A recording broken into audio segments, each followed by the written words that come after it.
आज पूरा भारत मां नर्मदा जी की जयंती मना रहा है, मां नर्मदा जी का जन्मोत्सव मना रहा है। सभी को मां नर्मदा जी के जन्मोत्सव की बहुत बहुत बधाई। संपूर्ण भारतवासियों को मां नर्मदा के प्राकट्योत्सव की, जन्मोत्सव की बधाई। सुनते सुनते सुनते सुनते कानों में भी एक रसायन उत्पन्न हो जाता है, जिस रसायन से आप और हम भगवान की शरणागति में पहुंच जाते हैं। ये शिव महापुराण की कथा, ये भगवान की पावन कथा, ये किसी रसायन से कम नहीं है।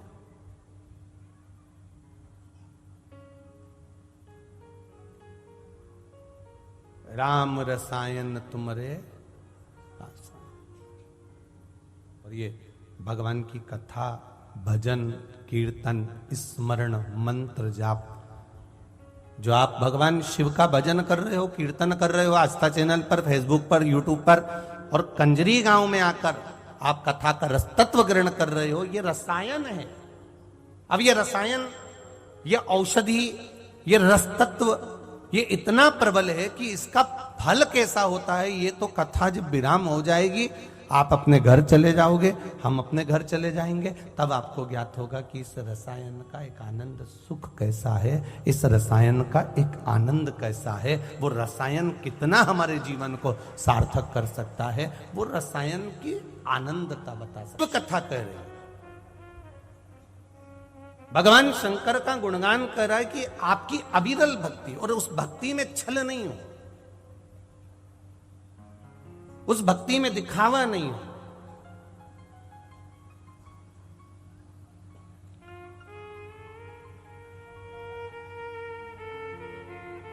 भक्ति जैसे अचार को निकालने के लिए झूठी चम्मच नहीं चाहिए, दाल या सब्जी का चमचा नहीं चाहिए, चम्मच नहीं चाहिए, उसी तरह जैसे अचार को निकालने के लिए झूठी चम्मच, दाल की चम्मच, सब्जी की चम्मच, किसी भी चीज की चम्मच अचार की बरनी में डालोगे तो वो सड़ जाएगी, वो अचार काम नहीं करेगा, बेकार हो जाएगा। अचार को निकालने के लिए चम्मच एकदम साफ चाहिए, उसी तरह परमात्मा को पाने के लिए मन एकदम निर्मल चाहिए।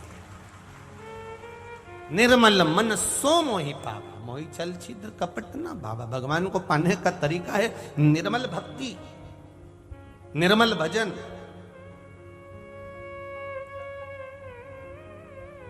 और आपका विश्वास, आपकी दृढ़ता।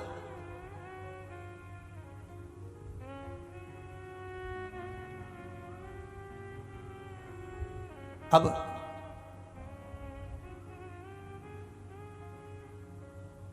कितना विश्वास होगा जरा विचार करिए। वो कारकोट सांप में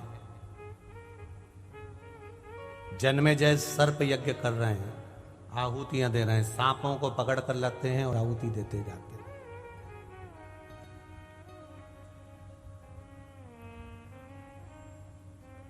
कुछ नहीं करा उसने, शिवजी के शिवलिंग के सामने जाकर बैठ गया। अब कितनी सरल शिव महापुराण की कथा है। कल की कथा में अपन ने श्रवण करा था, देवव्रत की बेटी का कल्याण कैसे हो गया। केवल मंदिर में जो कीचड़ हो जाता है चलने से, और उस कीचड़ को जो धोया गया, उसका जो पानी था वो उस पर चले गया और उससे उसका कल्याण हो गया। जरा विचार करिए कल्याण कैसे होता। कई लोग कहते हैं भगवान राम जब चले तो उन्होंने अपना चरण माता अहिल्या को लगाया और वो पत्थर से नारी प्रकट हो गई।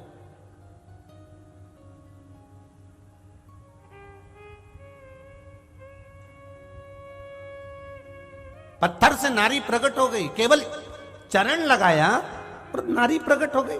पर शिव महापुराण कथा में जो राम जी का थोड़ा सा संवाद दिया है, मेरे राम का जो गुणगान करा गया है, उस गुणगान में कहा गया कि मेरे राम जी ने चरण नहीं लगाया, मेरे राम जी ने तो केवल चरण उठाया था, और उठाते से नीचे से पवन देव ने हवा चलाई, और जो हवा चली तो उनके चरण की रज उड़कर उस पत्थर पर पड़ी और उसका कल्याण हो गया। मेरे राम किसी स्त्री को, किसी नारी को कभी चरण नहीं लगा सकते।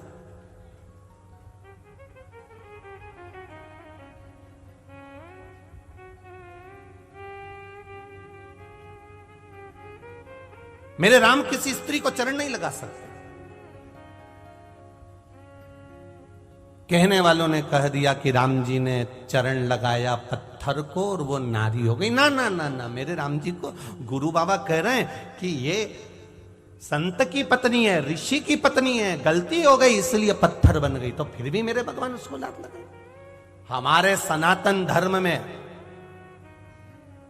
झाड़ू को भी अगर लात लग जाती है, पांव लग जाता है, तो बोलो रे कंजरी वालों, प्रणाम करते हो कि नहीं करते हो? झाड़ू को भी अगर लात लग जाए तो हम प्रणाम करते हैं।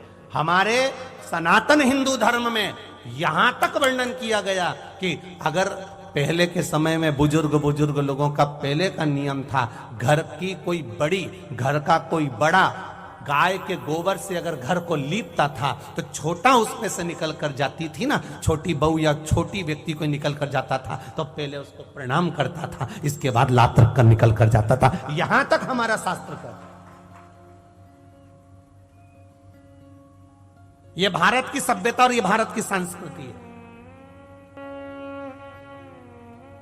दुनिया में कजन ना जाने कितने विधर्मी लगे हुए हैं चारों तरफ से सनातन धर्म को नष्ट करने के लिए।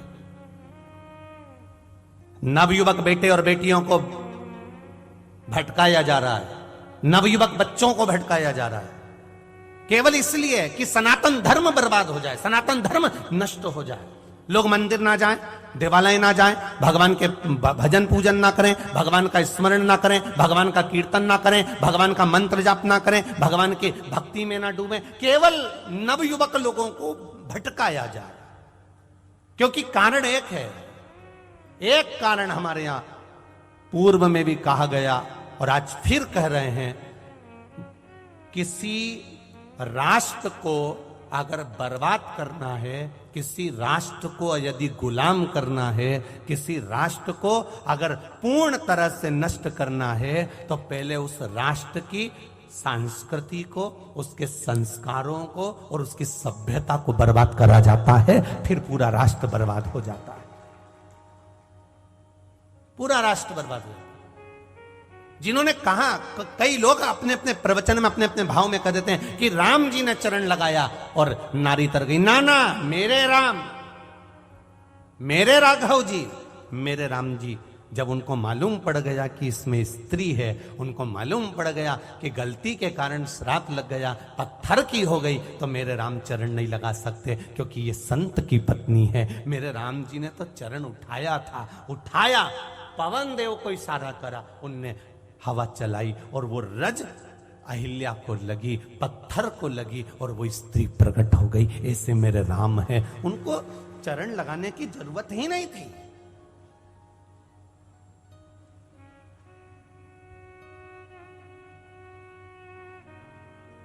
हमारा सनातन धर्म तो यहां तक कहता है देली, देली जानते हो आप लोग? चौखट, दरवाजा, द्वार, यहां तक हमारा सनातन धर्म कहता है कि पहले घर की बहुएं जब निकलकर घर से बाहर जाती थी, अपने मायके जाती थी, तो देहली का पांव पड़कर जाती थी, दरवाजे का पांव पड़कर। अब सोचो कितना विचित्र हमारा सनातन धर्म होगा। महाराज 20,600 नदी भारत की भूमि पर है। कितनी है? जम के बोलो जरा।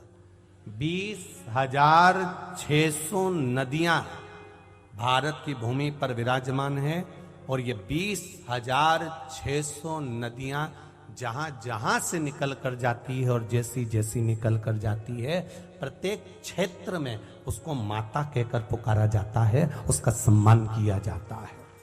20,600 पवित्र नदियां हैं।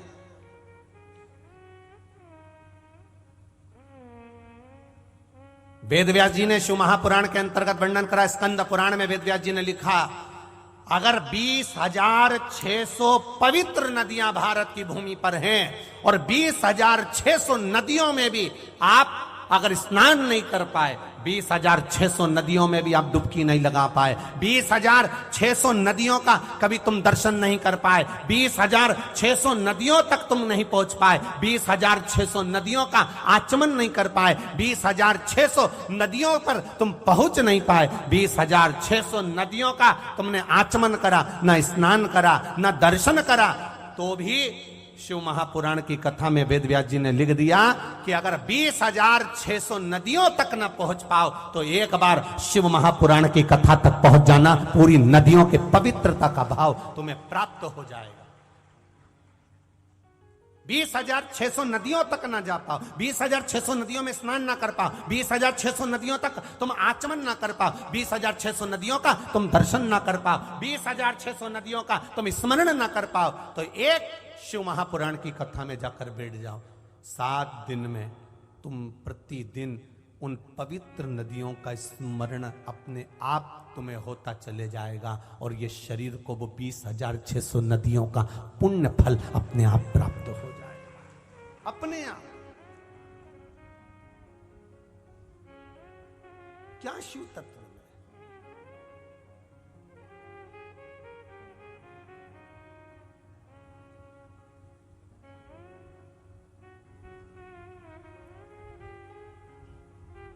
महाराज, ये तो वो अविरल गंगा है, अविरल भक्ति है जिसको हम लोग प्राप्त कर रहे हैं। किसी ने कहा भगवान की कथा कितनी बार सुनना चाहिए?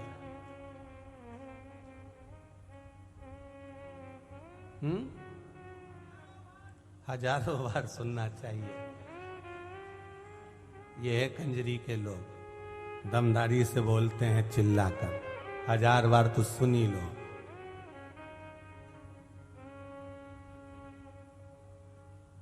जितनी बार गाड़ी को चलाने वाला ड्राइवर जितनी बार गाड़ी चलाएगा चलाएगा चलाएगा चलाएगा, उतना उस्ताद होते चले जाएगा।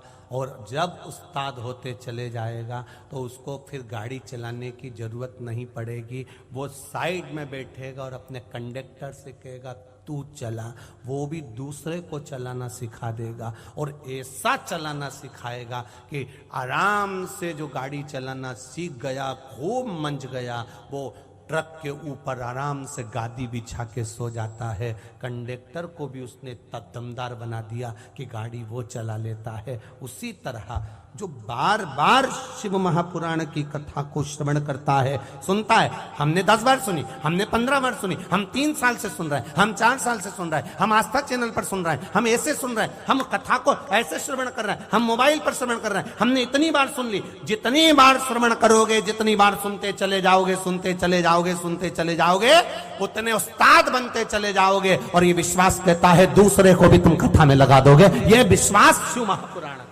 ये भरोसा शिव के तत्व का है, शंकर का।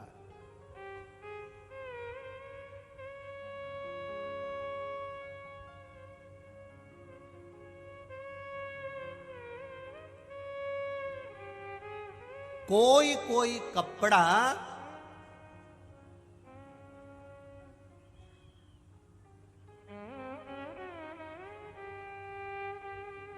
सस्ता होता है और जो सस्ता होता है वो कलर छोड़ देता है। बोलो रे भाई, यहाँ सूरत वाले भी बैठे होंगे, इनको तो ज्यादा मालूम होगा क्योंकि कपड़े की ज्यादा दुकानें, कपड़े की ज्यादा फैक्ट्रियां सूरत में, उनको ज्यादा अंदाजा होगा। सूरत वाले एक गोयल परिवार भी आया होगा शायद सूरत से, जिन्होंने पहले कथा करवाई है सूरत में, तो उनकी भी फैक्ट्रियां हैं 2-4। अब तो उनने फ्रांस में भी शायद फैक्ट्री वगैरह खोल ली है।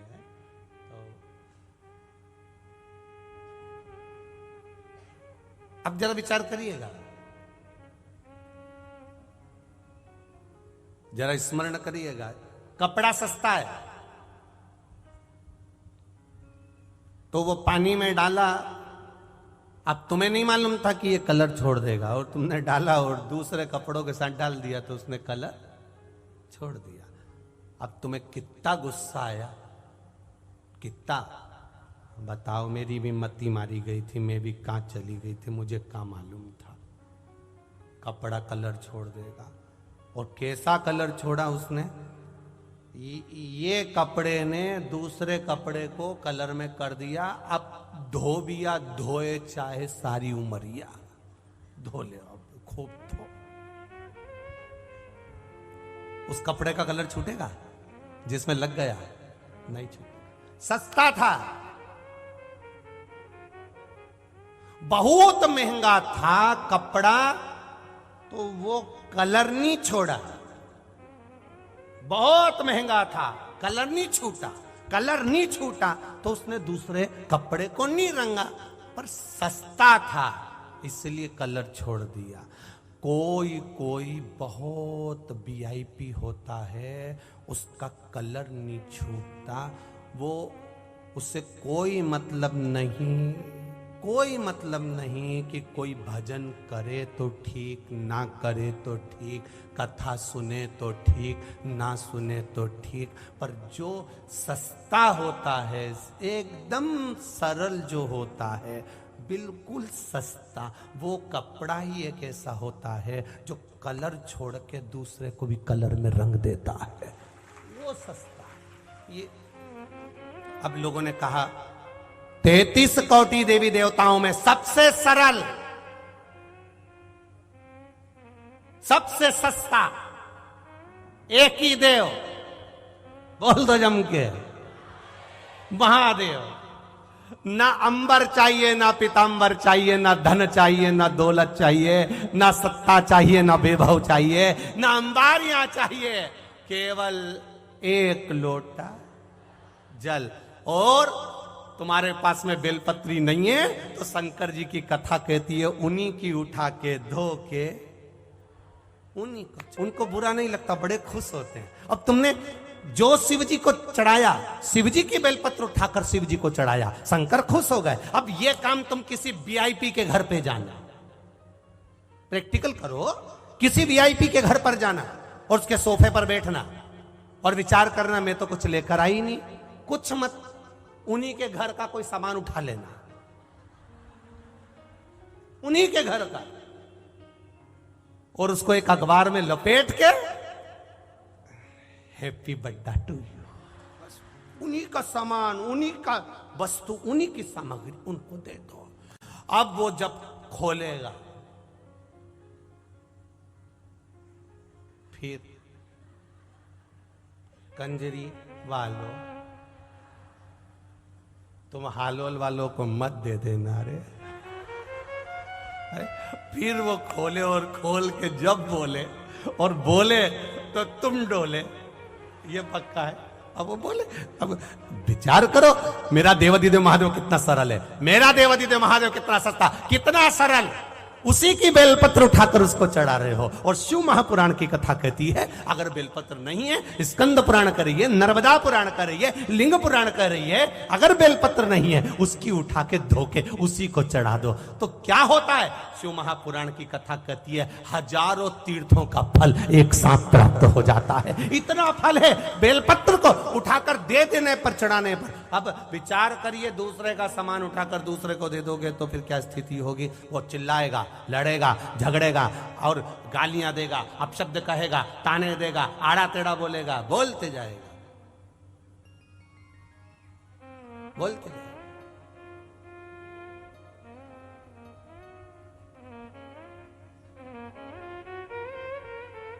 दे दिया उसको। अब इतना सरल देव कहां से लाओगे, बोलो, इतना सरल कहीं मिलने वाला। और उसने कह दिया अगर पानी भी नहीं है, बेलपत्र भी नहीं है, तो एक काम करो, बस मेरे पास में आके 3 बार ताली बजा दो।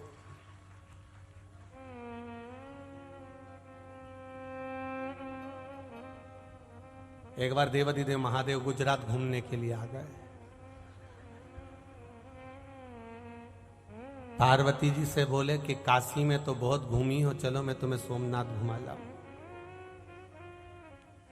पार्वती जी बोली सोमनाथ, वो चंद्रदेव की काया का रोग समाप्त किया था आपने? हाँ। जिसके पीछे दक्ष प्रजापति ने मुझे श्राप दिया था, वो सोमनाथ। चलो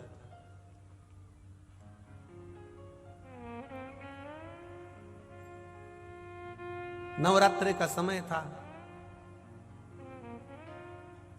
माता होन खूब सारा गरबा रम रही थी। अब गरबा रमते रमते लोग, वो तुमने देखा होगा, पहले ये डंडा वंडा से नहीं रमते थे, पहले तो हाथ से रमते थे। अब वो पार्वती जी इतनी खुश हो गई, माता पार्वती जी ने कहा, देखा भले तुम्हारे 2 ज्योतिर्लिंग हैं, पर सत्ता मेरी है, देख लो तुम।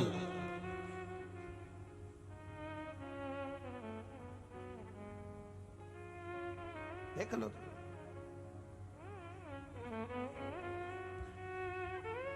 पूरे भारत में माता जी के मंदिर, टेकरी, माता जी की बड़े बड़े विशाल मंदिर पूरी दुनिया में जितने कहीं नहीं होंगे, उतने गुजरात में होंगे।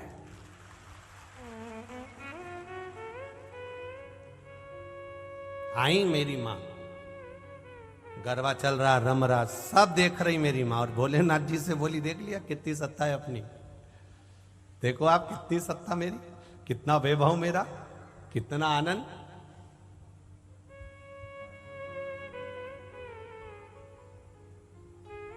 शिव जी ने कहा, बुन भले भजन तेरा कर रही है, पर रिझा मुझे ही रही है। पार्वती जी ने कहा, आपको रिझा रही है? हाँ, तू खुद देख ले, किसी देवी देवता के मंदिर में ताली बजाने का प्रमाण है क्या? निकालो जरा, शास्त्र निकालो, किसी पुराण में लिखा। विष्णु पुराण में यह लिख दिया कि भगवान विष्णु के मंदिर में जाना और जाकर 3 बार ताली बजाना, इंद्र के मंदिर में जाना 3 बार ताली बजाना, देवी के मंदिर में जाना 3 बार ताली बजाना, गणेश जी के मंदिर में जाना 3 बार ताली बजाना, या किसी देवी देवता के मंदिर में जाके ताली बजाने का प्रमाण हो तो बता दो, है कहीं? पर स्कंद पुराण और शिव पुराण, लिंग पुराण और नर्मदा पुराण कह रही है, यहां तक ब्रह्मवेत्ता पुराण भी कह रही है कि ताली बजाने का प्रमाण केवल देवाधिदेव महादेव के चरणारविंद में ही है, वहां बजाई जाती है, शिव के पास में। तो भगवान देवाधिदेव महादेव ने कहा, भले ये भजन तेरा गा रही हो, नाच रही हो, पर ये तुझे कम रिझा रही है, मुझे ज्यादा रिझा रही है। जब इधर ताली बजाती है, फिर उधर बजाती है, ये यही कहती है, मेरा महादेव, मेरा। पार्वती जी बोली, अब मेरे से बात मत करना, मैं चली काशी। पहुंच गई काशी।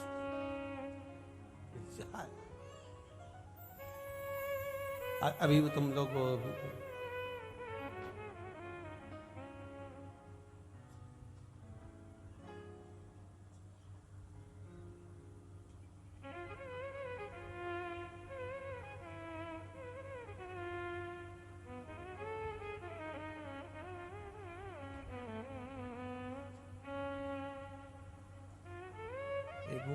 कहते पंछीरारे उड़ के जाना, माँ काली ने जैन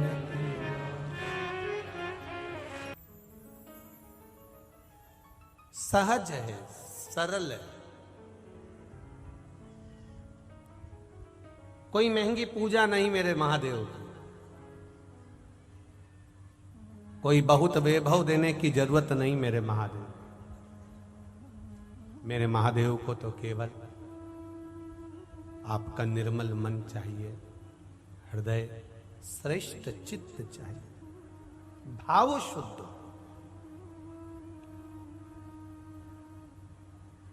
और जब निर्मल मन हो जाता है, भाव शुद्ध हो जाता है, तो अपने आप मेरा देवाधिदेव महादेव आपके सम्मुख में प्रकट हो जाता है, वो सम्मुख में आ जाता है। उसका भाव शुद्ध होना चाहिए, केवल भाव।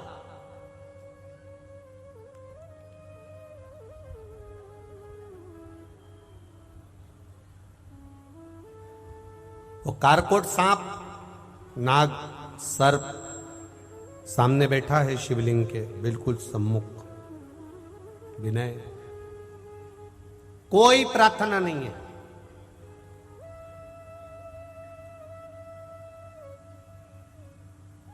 आपको मंत्र नहीं आता, विद्या नहीं आती, साधना नहीं आती, तप नहीं आता, आप बहुत घंटों तक बैठकर भगवान का भजन नहीं कर सकते, आप घंटों तक बैठकर भगवत कीर्तन नहीं कर सकते, आप घंटों तक बैठकर भगवत नाम का जाप नहीं कर सकते।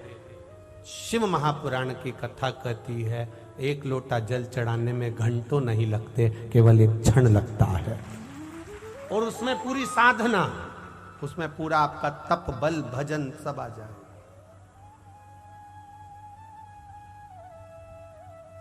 बैठा कारकुट शिव जी के सम्मुख में बैठा बैठा बैठा, कहीं नहीं जा रहा, कहीं नहीं।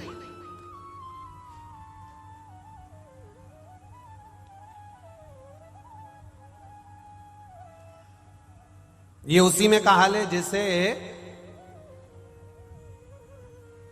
एक बार पार्वती मैया को भगवान शंकर ने काली कह दिया था, हंसी में, एक प्रेम की भाषा।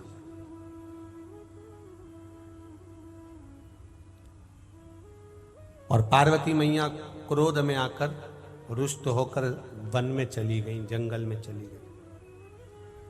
अब देखना जरा, केवल बैठे रहने का फल देखिएगा, केवल बैठे रहने का।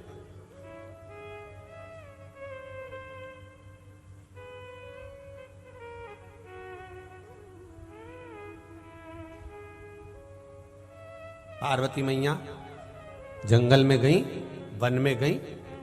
जो माता पार्वती जी जंगल में जा रही हैं, वन में जा रही हैं, पार्वती मैया वन में प्रवेश कर रही हैं। जो जा रहे हैं, देखा पार्वती जी को एक सिंह ने देखा, एक शेर ने देखा। और सोचा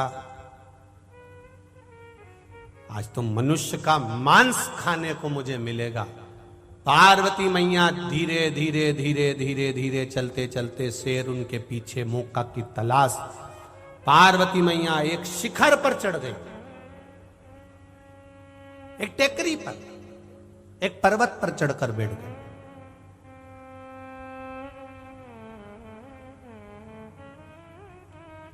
सिंह ने मन में सोचा अभी टेकरी एक ही है, पहाड़ एक ही है, पर्वत एक ही है, आएंगी मां, ये स्त्री नीचे आएगी, मैं इसको खा लूंगा।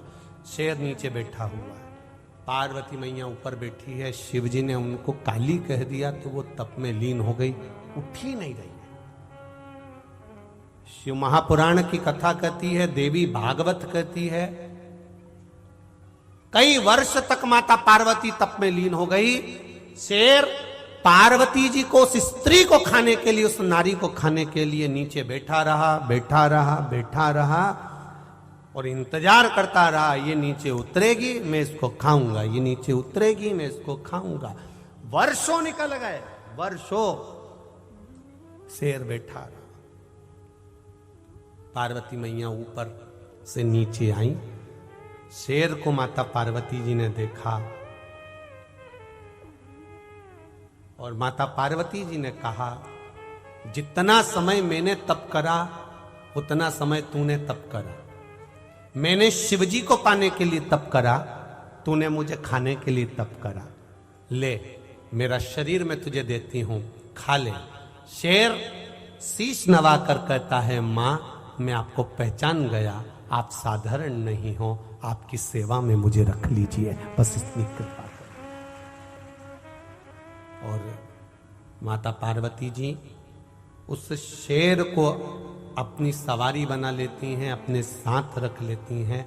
वो शेर माता पार्वती के पास में, उस शेर ने ना मंत्र पढ़े, ना साधना करी, ना तप करा, ना कोई उपास करा, ना कोई व्रत करा, बस वो शेर एक काम करा कि वो टेकरी पर माता के सम्मुख में बैठा रहा, इंतजार करता रहा, आएगी नीचे खाऊंगा, आएगी नीचे खाऊंगा। अगर मैं पानी पीने चले गया, ये चली गई तो मैं किसको खाऊंगा? मैं कहीं चला गया शिकार करने तो मैं किसको खाऊंगा? इंतजार करता रहा।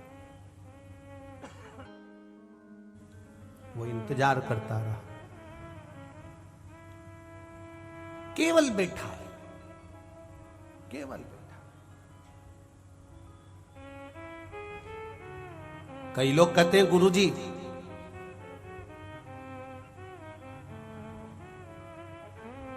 हम कथा सुनने के लिए जाते हैं, हमें कथा याद तो रहती नहीं है, हमको कथा याद नहीं रहती। आप में भी ऐसे कई लोग होंगे जिनको कथा याद नहीं रहती होगी।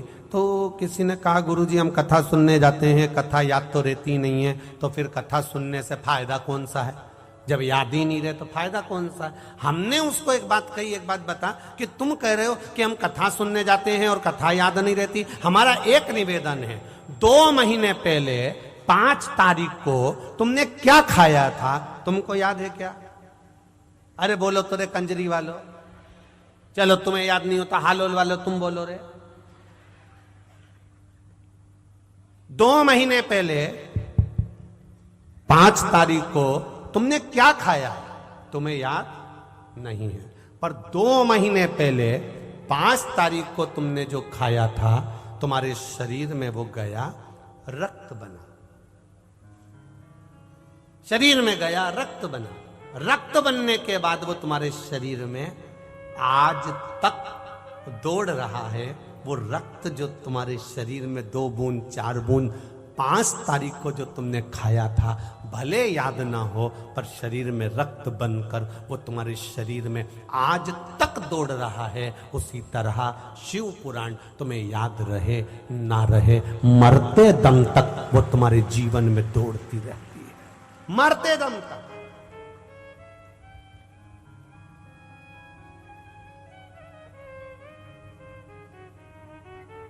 पहले कथा में कहा है प्रत्येक मनुष्य 200 ग्राम भोजन ग्रहण करता है।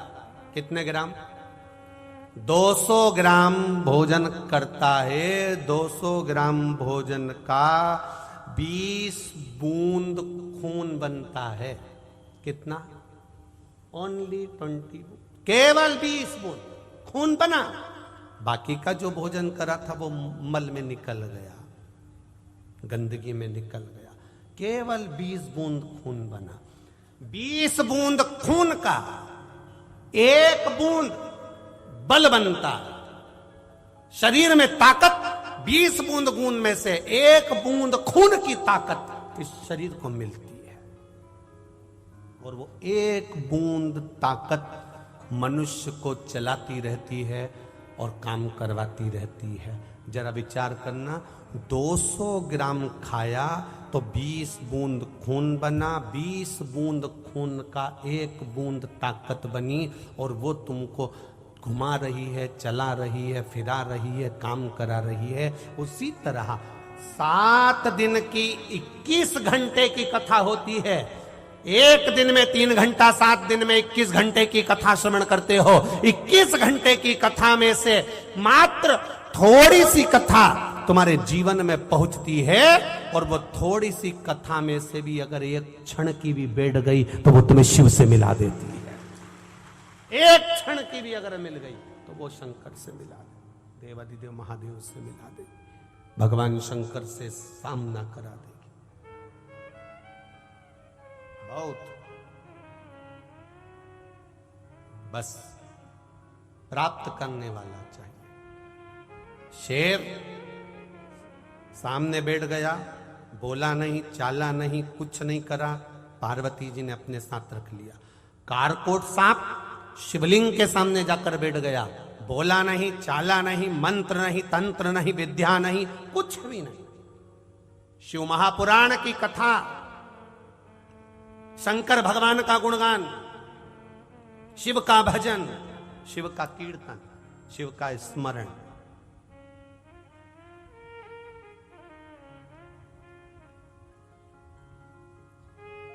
शिव का भजन, शिव का कीर्तन।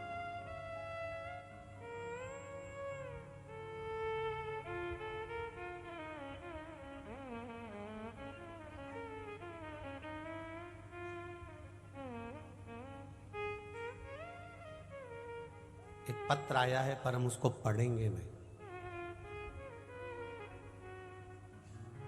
वो पत्र हम पढ़ेंगे नहीं, परंतु वो पत्र हम संत समाज को जरूर देकर जाएंगे। और जब भी एक निवेदन इस व्यासपीठ से कर जाऊंगा उस पत्र के लिए आदरणीय परम पूज्य महंत श्री रामशरण दास जी महाराज जी से और संपूर्ण संतों के पास में वो पत्र देऊंगा मैं गुरु महाराज को, पर पढ़ूंगा नहीं इस व्यासपीठ से, पर उस पत्र के लिए मैं निवेदन जरूर करूंगा कि इस पत्र का समाधान हम नहीं कर पाएंगे, इस पत्र का समाधान संत जरूर करेंगे। वो पत्र मैं पढ़ूंगा नहीं, वो पत्र ये इन पत्र में पत्र है वो निकाल के रख दूंगा, मैं देकर जरूर जाऊंगा।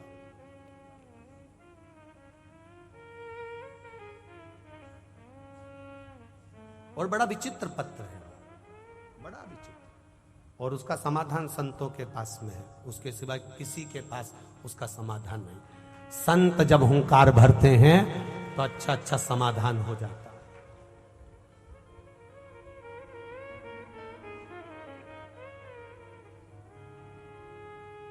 संत जब हुंकार भरते हैं तो अच्छा समाधान हो जाता है। महाराज शिव तत्व कह रहा है, भगवान शंकर का गुणगान कर, केवल बैठना महादेव के सम्मुख में, केवल शिव जी की साक्षी में बैठना।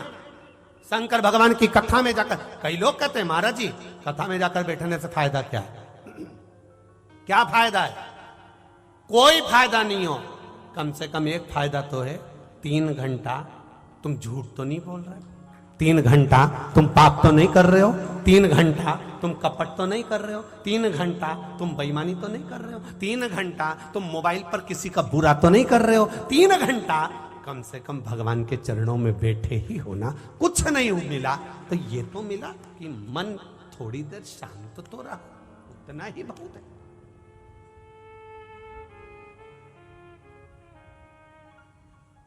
उतना ही बहुत। आज लाखों की संख्या में आप लोग आए हो, आपकी भक्ति, आपका विश्वास, आपकी दृढ़ता, आपका चित्त जब महादेव के चरणों में रमता है, आप कुछ नहीं देते महादेव को, कुछ नहीं।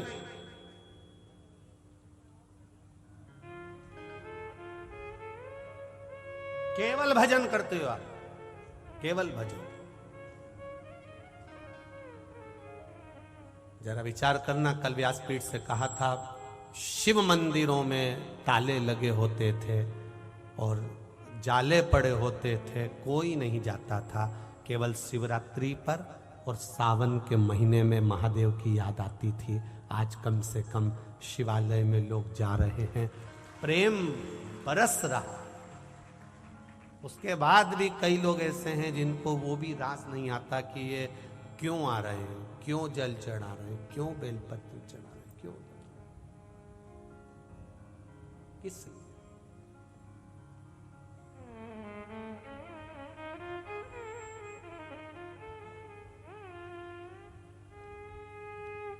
कल एक पत्र था,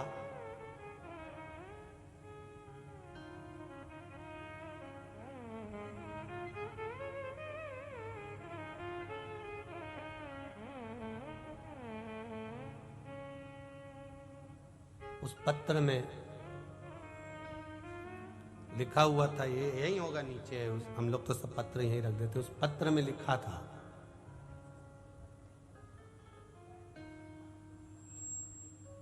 कोई अहमदाबाद की माता हैं, जिस मंदिर में पूजन करती थी वो मंदिर वहां से टूट गया। पशुपतिनाथ व्रत 2 ही हो पाए थे और वो मंदिर ही वहां से गायब हो गया। अब 3 व्रत कहां करूं?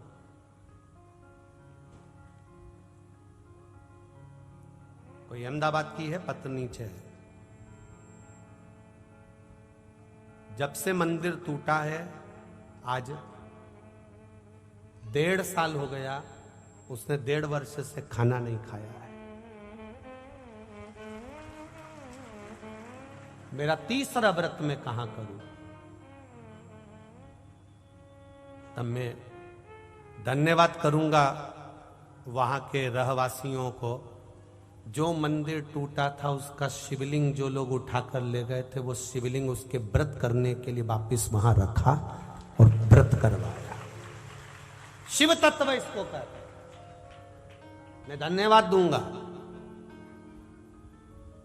साधुवादता है आपका, आपका विश्वास, आपका भरोसा, आपकी दृढ़ता क्या ना देगी। एक पत्र आया, छोटा सा पत्र है, उस पत्र में उन्होंने लिखा है, मैं नडियाद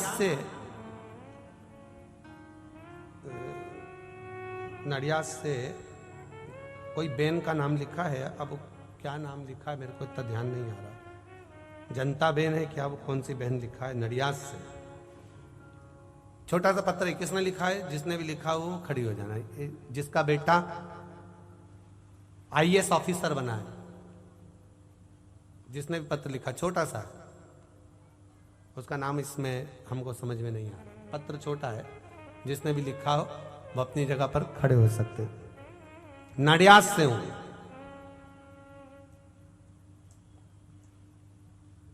मेरा बेटा 5 साल से परीक्षा दे रहा था आईएएस ऑफिसर बनने के लिए, पर क्लियर नहीं हुआ, और जब क्लियर नहीं हुआ तो किसी ने कहा कि पंडाल में बैठकर एक बार शिव महापुराण की कथा सुन ले और पशुपतिनाथ व्रत प्रारंभ कर दे। मैंने और मेरे बेटे ने बड़ोदरा की कथा का स्मरण किया और पशुपतिनाथ व्रत का क्रम प्रारंभ किया। बाबा की कृपा से आज मेरा बेटा आईएएस ऑफिसर बन चुका है। मैं बाबा को यहां प्रणाम करने, ये शिव तत्व है, ये ओघड़ी, ये दयालु है, ये कृपालु। भक्ति दृढ़ी करिए, विश्वास दृढ़ी करिए। लोग कहेंगे आपको, कंजरी क्यों जा रहे हो, टीवी पर भी तो कथा आ रही है, क्यों पंडाल में बैठकर सुन रहे हो, किस लिए जा रहे हो? पंडाल में बैठना मतलब कंकर संकर से अपने दिल की बात जब बैठते हो तो वो शरीर से कहा हुआ, चित्त से कहा हुआ वहां श्रवण करने। हम तो कई बार कहते हैं, जितने लोग मोबाइल पर सुन रहे हैं, टीवी पर सुन रहे हैं, उनसे भी कहेंगे दिल से सुनो, हृदय रखकर सुनो।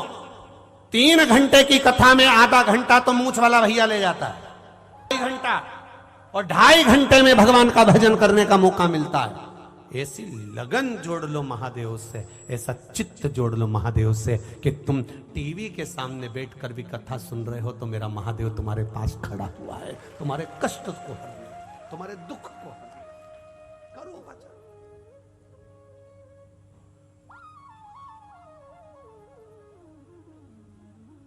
जाओ शिवालय, शिव तत्व, कारकोट नाग बैठा सम्मुख में, सामने बैठा हुआ है, एकदम टकटकी लगाकर महादेव को देख रहा है, कुछ नहीं बोला, ना मंत्र है, ना तंत्र है, ना साधना है,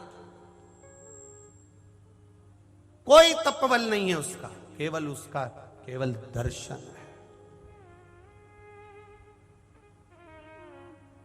केवल दर्शन। कारकोट नाग महादेव को देख रहा है, शिवलिंग को देख रहा है, केवल दर्शन। पुष्टि मार्ग में, वैष्णव धर्म में 5 दर्शन होते हैं। कितने दर्शन होते हैं? 5। हम नाथद्वारा के आटोयाम के दर्शन का वर्णन नहीं कर रहे, हम पुष्टि मार्ग वैष्णव धर्म के अंतर्गत 5 दर्शन का मतलब कर रहे हैं। पहला दर्शन भगवान के चरणों का, दूसरा दर्शन भगवान के नाभि कोश का, तीसरा दर्शन भगवान के वक्षस्थल का, चौथा दर्शन भगवान की शिखा का, 5वां दर्शन भगवान के नयन का। ये हमारे वैष्णव धर्म के 5 दर्शन हैं, ये पुष्टि मार्ग के 5 दर्शन हैं। पहला दर्शन है भगवान के चरणों का दर्शन। जब हम भगवान राम जी के चरणों का दर्शन करते हैं, ठाकुर जी के चरणों का दर्शन करते हैं, लाल जी के चरणों का दर्शन करते हैं, मेरे गोवर्धन नाथ श्री जी बाबा के चरणों का दर्शन करते हैं, मेरे विश्वनाथ के चरणों का दर्शन करते हैं, तो हम बाबा से यही कहते हैं कि मेरे चित्त को, मेरे मन को, मेरी बुद्धि को आपके चरणों में समा लेना। दूसरा दर्शन है नाभि कोश का। नाभि का दर्शन जब हम करते हैं, मेरे राम जी की नाभि का करा, ठाकुर जी की नाभि का करा, नारायण भगवान की नाभि का करा, भगवान की नाभि का, देवादिदेव महादेव की नाभि का दर्शन करा। जब हम नाभि का दर्शन करते हैं तो देवादिदेव महादेव से कहते हैं, भगवान से कहते हैं, राम जी से कहते हैं, ठाकुर जी से कहते हैं, हे प्रभु आपकी नाभि इतनी गहरी थी जिसमें ब्रह्मा जी हजारों वर्ष तक तप करते रहे और आपने ब्रह्मा जी को कमल के पुष्प के ऊपर बाहर निकाल दिया। उसी तरह ये भव सागर बहुत गहरा है, हमको भी बाहर निकाल देना। ये नाभि का दर्शन कर रहा है, ये नाभि का दर्शन कर रहा है। तीसरा दर्शन है वक्ष स्थल का दर्शन, भगवान के हृदय का दर्शन।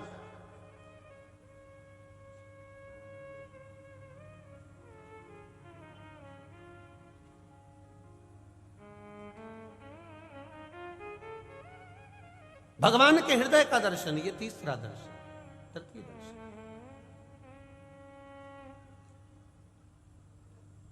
ये तीसरा दर्शन।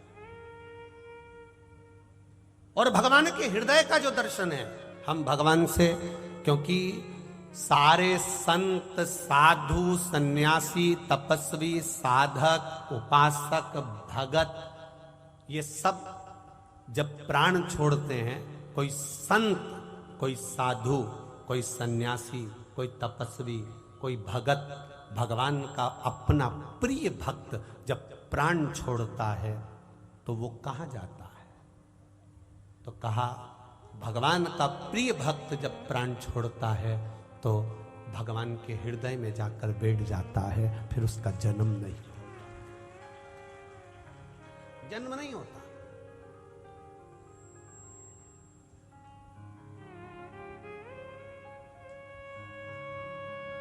नींबू ज्यादा आते हैं तो अपन अचार डाल लेते हैं, केरी ज्यादा आती है तो अपन अचार डाल लेते हैं, आंवला ज्यादा आता है तो अपन मुरब्बा डाल लेते हैं, अचार डाल लेते हैं, मिर्ची अच्छी आ रही है तो अपन अचार डाल लेते हैं। अभी जिग्नेश भाई ने भी डाला हो, पूछ लेना बोले।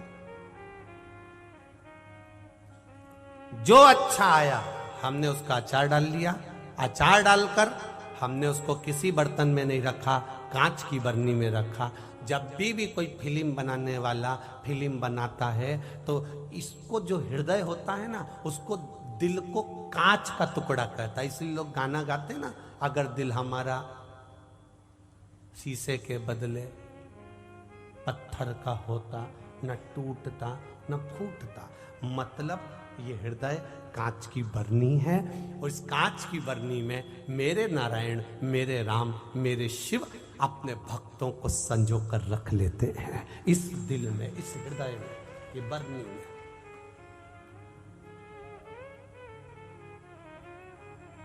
भक्ति का भगवान के हृदय का दर्शन मतलब सारे संतों का, साधुओं का, गुरुओं का, भक्तों का दर्शन अगर कहीं नहीं करने जा सकते, रोज कुंभ के मेले में नहीं जा सकते, तुम रोज कहीं संत का दर्शन करने नहीं जा सकते, तो मेरे भगवान के हृदय का दर्शन कर लो, उसमें सारे संतों का दर्शन है। तीसरा दर्शन है ये चौथा दर्शन है भगवान की शिखा, चोटी। नाथ द्वारा जाओ तो मेरे श्री जी बाबा की चोटी ऊपर से नीचे, नीचे से ऊपर, ऊपर से नीचे जाती हुई तुम्हें दर्शन होंगे। श्रीनाथ जी का कोई फोटो हो, उनका दर्शन करेंगे तो शिखा का दर्शन होगा। लड्डू गोपाल हो, उनकी शिखा का दर्शन होता है। शिखा का दर्शन मतलब उन्नति की सीढ़ी पर कितने भी चढ़ जाओ, कितने भी चढ़ जाओ, पर भगवान के चरणों को मत भूलना। ये चोटी का है, शिखा का। भारत के 10 लोग अमेरिका घूमने के लिए गए, उन्होंने एक होटल बुक कर ली, एंजॉय के हिसाब से गए थे घूमने पे, होटल बुक कर ली। होटल के मालिक ने कहा देखिए कमरा तो बुक कर लो परंतु रूम जो है वो 100 मंजिल ऊपर मिलेगा। कि चलेगा, लिफ्ट लगी, लिफ्ट दबाई, 100 मंजिल ऊपर जाना आना, और उसमें दिक्कत क्या है, जाना आना चल। अब ये 10 लोग भारत के घूम रहे थे, 4-5 दिन घूमे, छठे दिन जब घूम कर आए, होटल में आए, बटन दबाई, लाइट नहीं थी। मैनेजर से कहा हमारा कमरा 100 मंजिल ऊपर है, हम कैसे जाएंगे? उन्होंने कहा सीढ़ियां लगी है, चढ़ जाओ। 100 मंजिल ऊपर, हाँ इन सीढ़ियों से चढ़कर जाइए। कोई नीचे का रूम दे दो ना थोड़े समय के लिए, रात भर तो रुकना है, हमें कल वापिस जाना है। नहीं नहीं, रूम तो नहीं है, आपको 100 मंजिल ऊपर जाना पड़ेगा।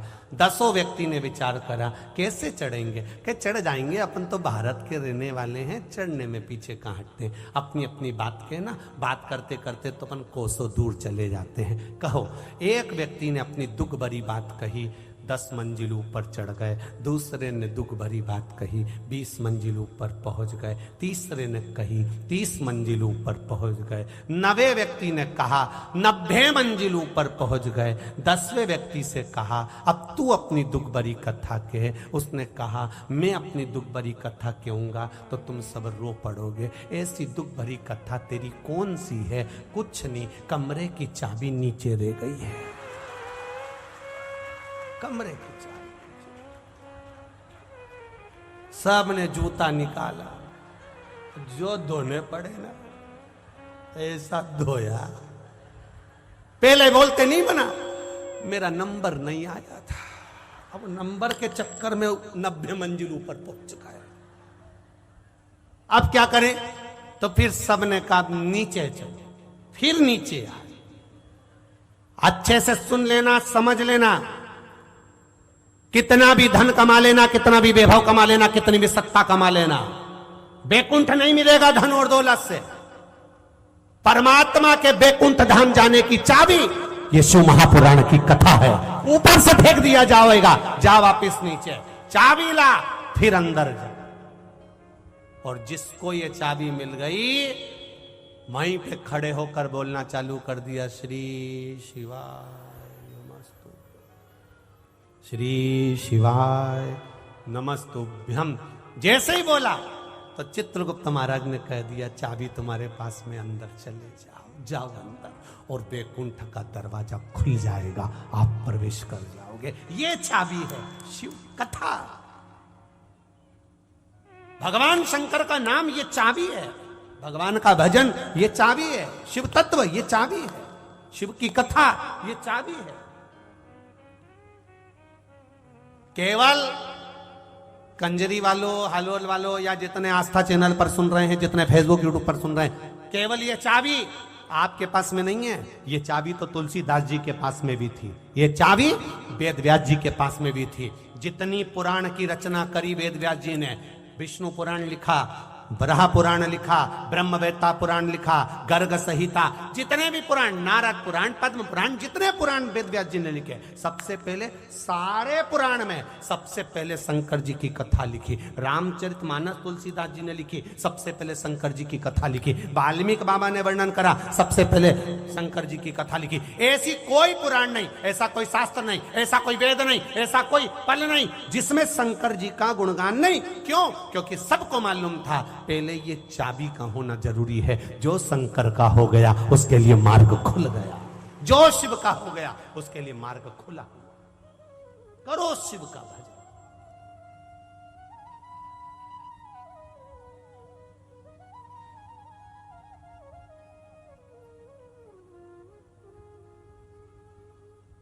अरे लुटा दिया भंडार काशी, कर दिया माला,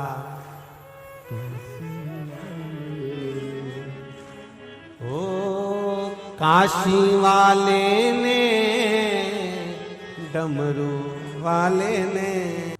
आप हृदय से श्रवण करें, वो हृदय से सुख देता। कारकोट मौन होकर बैठा है, कुछ नहीं पढ़ रहा, कुछ स्तुति नहीं कर रहा, कोई मंत्र नहीं जानता, कोई तप नहीं जानता, केवल भगवान को निहार रहा।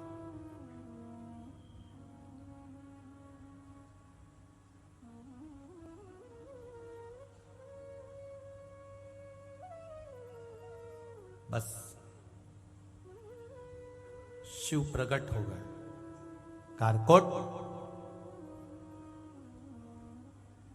तू वासुकी नाग का भाई है, शेषनाग का भाई है।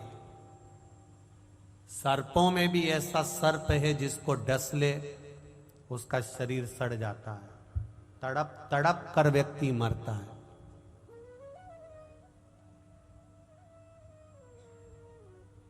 क्या चाहिए तुझको? क्यों मेरे सामने बैठा? बस बैठा ही था तो भोलेनाथ जी प्रकट हो गए।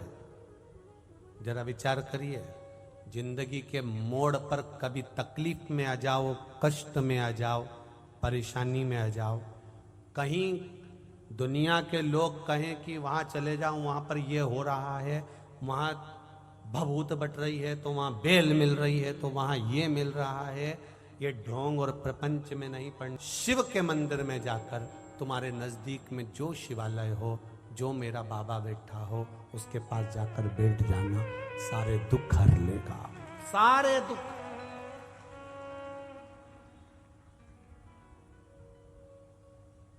एक पत्र है,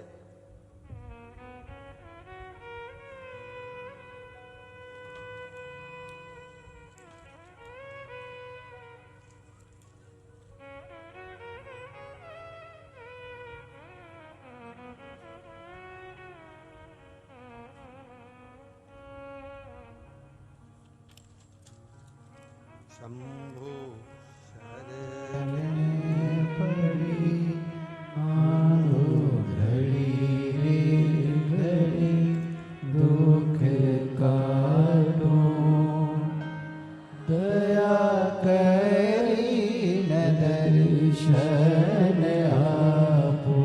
अब वो पत्र ढूंढना पड़ेगा, जिनने भी लिखा होगा वो पत्र जो है। बड़ौदा की कथा में एक मां ने अपने बच्चे से कहा कि तेरा सीए पास नहीं हो रहा, तो एक काम कर, बड़ौदा में कथा हो रही है, शिव महापुराण की कथा, एक काम कर, तू वहां चले जा और वहां जाकर जो सेवा मिल जाए तेरे को, वो पंडाल में सेवा कर। देखिए अब पत्र, जिसने पत्र लिखा हो और उसका लड़का सीए में पास हो गया, जिसने भी लिखा हो, आपने लिखा है, हाँ, वो पत्र मेरे को ढूंढना पड़ेगा, इसलिए धन्यवाद आप खड़े हुए उसके लिए, बहुत बहुत साधुवाद। इसमें नाम वगैरह थोड़ा सा मेरे पास में पत्र ढूंढू में है पहले। शंभु शरण पड़ी आंधो घड़ी रे घड़ी दुख काटो दया करी न दर्शन आपो। शंभु शरण पड़ी मांगो घड़ी रे घड़ी दुख काटो दया करी न दर्शन आपो। पत्र ढूंढना पड़ेगा।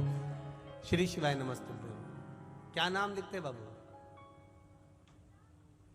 जरा देव ना, माइक पहुंचाओ जरा। सिद्धार्थ, हाँ सिद्धार्थ, पहुंचाओ जरा माइक, पहुंचाओ।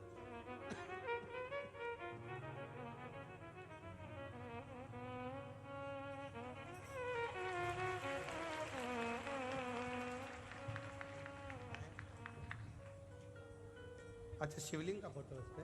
हाँ, शिवलिंग का फोटो है। ये तो ढूंढ लूं। सिद्धांत गदीय माइसी समाज से है। ये है हाँ, शंभू।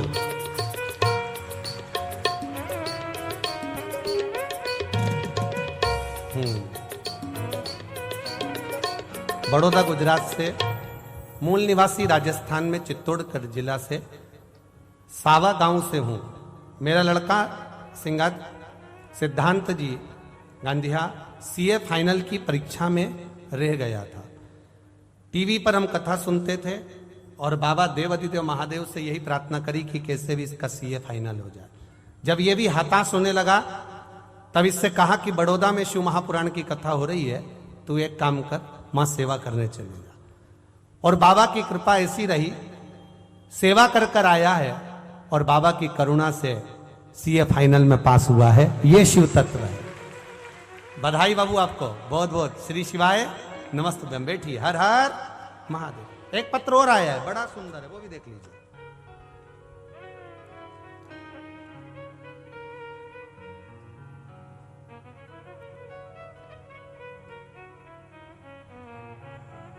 ऐसा पत्र है, इसमें नाम मेरे को समझ में नहीं आ रहा, गुंजा लिखा है कि क्या लिखा है, ठीक है। जिसका भी पत्र है, जिस देख लो जरा एक बार, कोई का जिसने पत्र लिखा है, उसने लिखा है मैं बड़ौदा गुजरात की रहने वाली हूं। अब गुंजा नाम लिखा है, क्या लिखा है? बड़ौदा गुजरात की रहने वाली हूं। आपने कहा था कि जो एक बार पंडाल में आने से महादेव मनोकामना पूर्ण करता है। मेरी बेटी 3 साल से सीए का एग्जाम दे रही थी, पर एक बार भी वो उत्तीर्ण ना हो पाई, और बाबा की कृपा से बड़ौदा की कथा में वो आई और बड़ौदा की कथा में बैठकर कथा सुनी और वो सीए पास हुई। ये पत्र जिसने भेजा हो, आप ही ने भेजा? हाँ, एक बार दोनों हाथ हिला दो ऐसा। श्री शिवाय नमस्तुभ्यम, बधाई आपको, बहुत बहुत बहुत बहुत साधुवाद। ये शिव तत्व है। ओ घड़ी,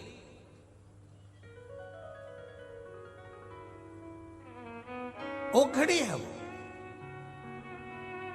अड़भंगा।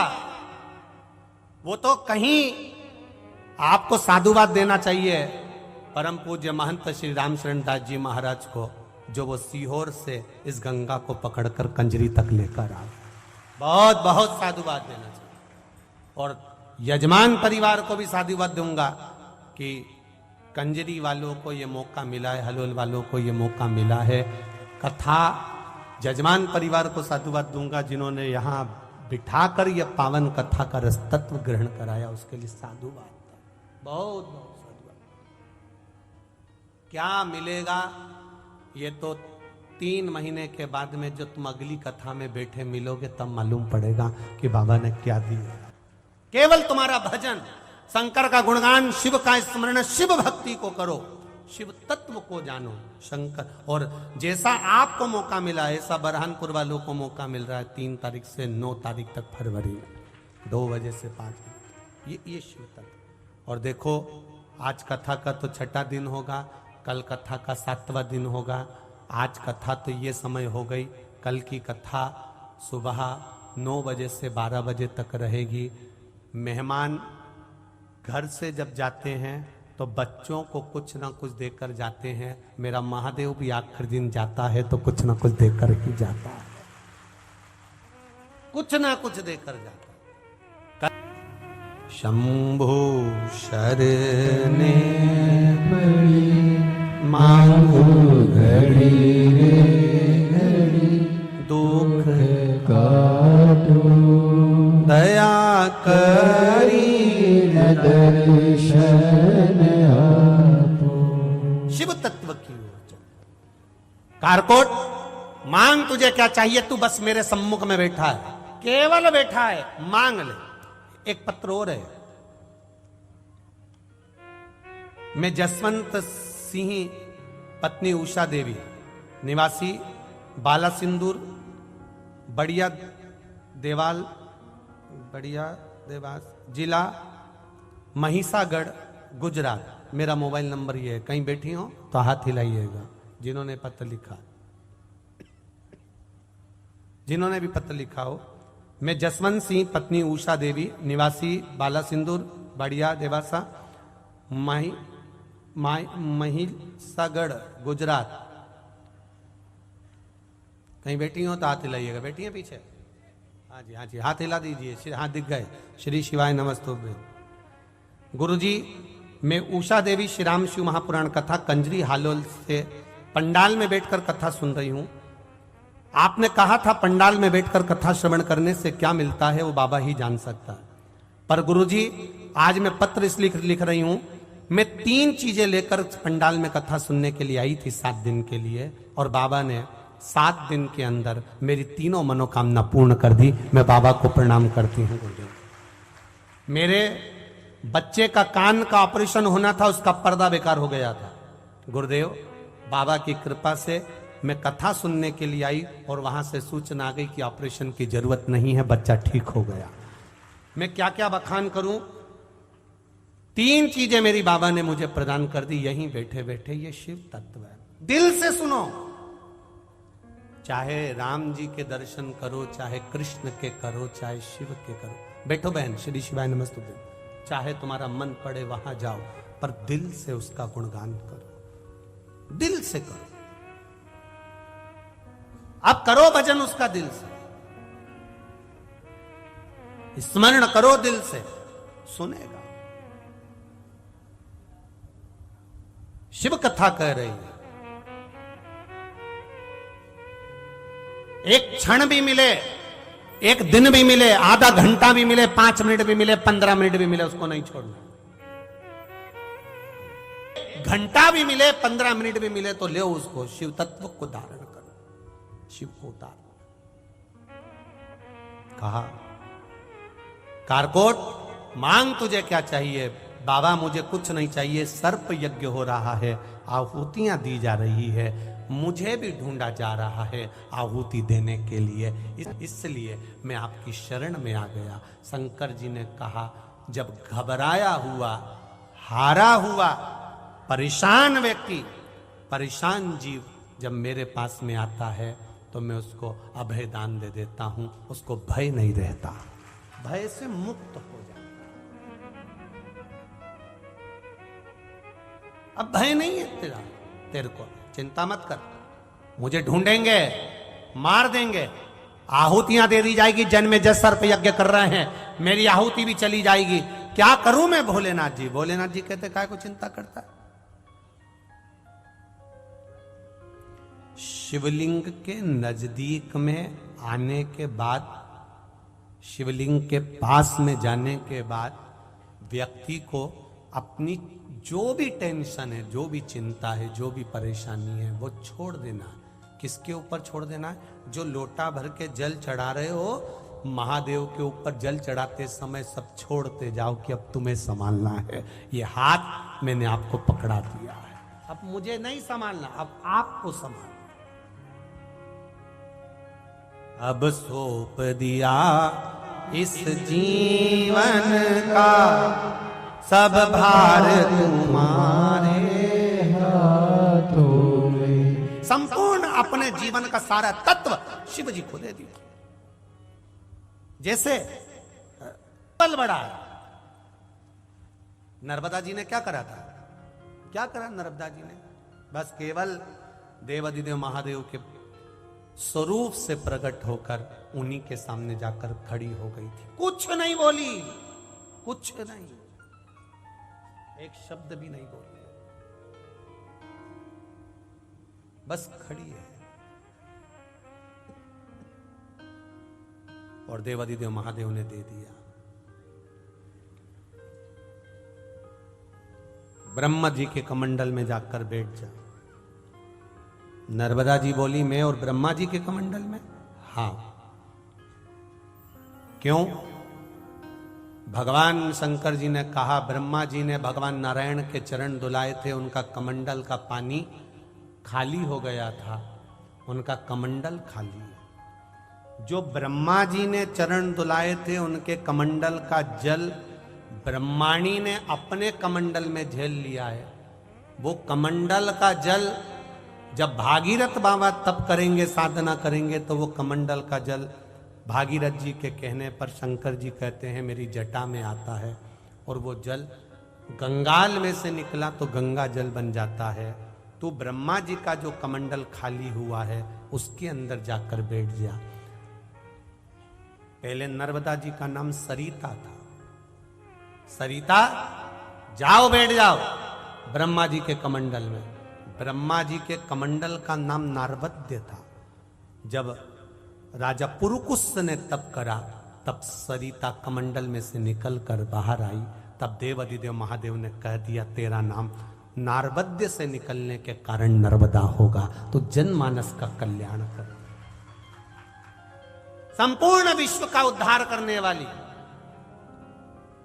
जा, गंगा का स्नान, यमुना का पान और नर्मदा जी का दर्शन संपूर्ण विश्व का कल्याण कर देता, संपूर्ण विश्व का कल्याण कर देता। और गुजरात वालों को तो ये तो सुख की बात है, माई नर्मदा वहां से चलकर गुजरात को पूर्ति कर रही है और संपूर्ण गुजरात का कल्याण कर रही है। ये मां नर्मदा।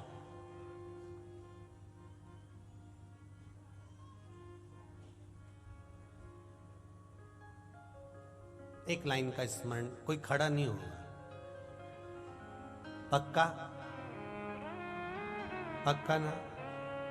खड़े तो नहीं हो गए? हाँ बस ठीक है। थारो निर्मल निर्मल पानी नर्मदा महारानी। थारो निर्मल निर्मल पानी नर्मदा महारानी। नर्मदा महारानी नर्मदा महारानी। ओ नर्मदा महारानी नर्मदा महारानी। तुम नहीं सुधरो, निर्मल खड़े हो ही गया। थारो निर्मल निर्मल पानी नर्मदा महारानी। थारो निर्मल निर्मल पानी नर्मदा महारानी। ओ नर्मदा महारानी नर्मदा महारानी। ओ नर्मदा महारानी नर्मदा महारानी। थारो निर्मल निर्मल पानी नर्मदा महारानी। थारो निर्मल निर्मल पानी नर्मदा महारानी। थारा जल मां विष्णु जी नाये। थारा जल में विष्णु जी नाये। ओ थारा जल मां विष्णु जी नाये। थारा जल में विष्णु जी नाये। विष्णु नाय मैया डुबकी लगाई। विष्णु जी नाय मैया डुबकी लगाई। विष्णु जी नाय मैया डुबकी लगाई। विष्णु जी नाय मैया डुबकी लगाई। हो सेवा हो असी सेवा करे लक्ष्मी रानी।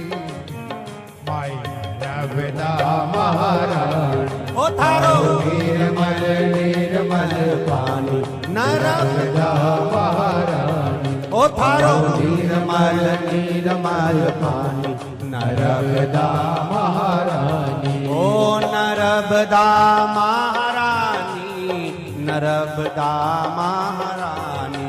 ओ नर्मदा महारानी नर्मदा महारानी।